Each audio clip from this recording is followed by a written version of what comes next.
Michel Ballanger, bonjour. Bonjour. Alors prenons l'exemple de Paul et Marie. Ils possèdent une résidence principale. Paul décède. À qui appartient la maison? Eh bien, tout dépend s'ils sont mariés ou non.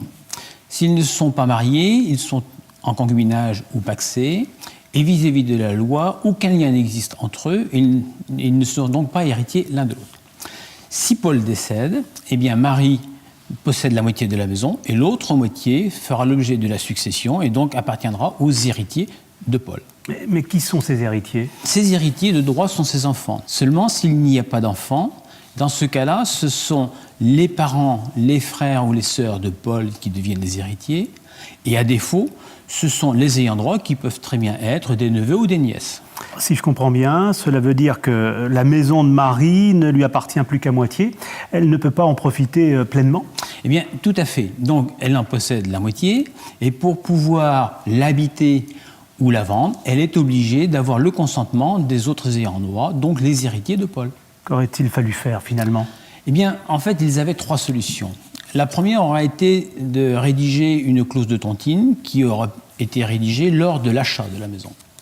La deuxième solution aurait été de créer une SCI qui aurait pu acheter cette maison. SCI veut dire? Société civile immobilière. La troisième solution, qui est la plus communément utilisée, c'est la rédaction d'un testament qui aurait permis de léguer cette moitié de maison, donc à Marie, pour pouvoir lui transmettre. Ces actes, nous les conseillons de les faire toujours par l'intermédiaire de notaires, de façon à pouvoir les enregistrer. Alors justement, vous parlez d'un notaire. Nous avons rencontré Christine Brunet, notaire à La Rochelle. Elle nous apporte des compléments d'informations sur ces trois solutions: tontine, SCI et testament. Effectivement, lorsque l'on n'est pas marié, on n'est pas héritier l'un de l'autre. Donc il faut se protéger pour se laisser sa part de maison, ou tout le reste, mais au moins sa part de maison pour que le survivant ne soit pas enquiquiné avec les héritiers de l'autre éventuellement. Soit c'est sa part de maison en pleine propriété, donc là le survivant fait ce qu'il souhaite, soit c'est au moins l'usufruit. L'usufruit, c'est le droit d'utiliser un bien sa vie durant, en percevoir les revenus, si le bien est loué par exemple, et les héritiers du défunt, eux, ils sont nus propriétaires, ils ont simplement l'autorisation à donner pour que le bien soit vendu.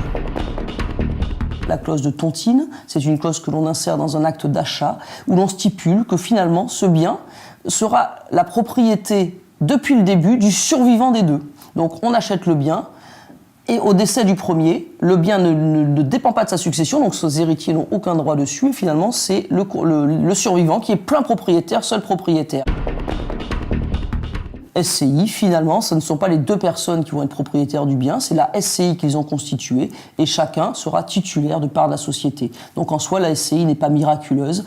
En revanche, il est possible de prévoir un mécanisme pour que le survivant soit usufruitier des parts de l'autre et la pleine propriété des siennes. Donc au final, il conserve toute l'attitude de gestion, ça c'est important.